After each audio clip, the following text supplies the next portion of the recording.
чикләмәгән сәнгать дигән халыкара күргәзмә эшли. Төрек каллиграфиясының иң күркәм үрнәкләре белән Мөршидә Җиһан таныштырыр.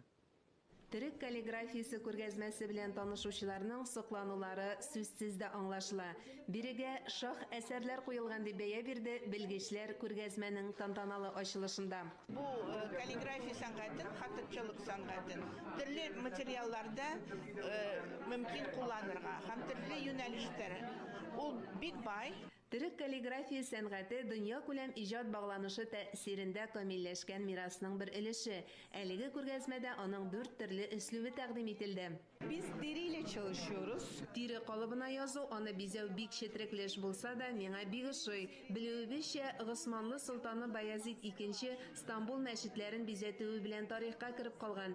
Бирегә куелган әсәрем сәнгатькә битараф булмаган солтан өчен әзерләнгән китап тышының кабатлап ясалган нөсхәсе. Оригиналы Стамбулда саклана, ди Мүйет Адаш.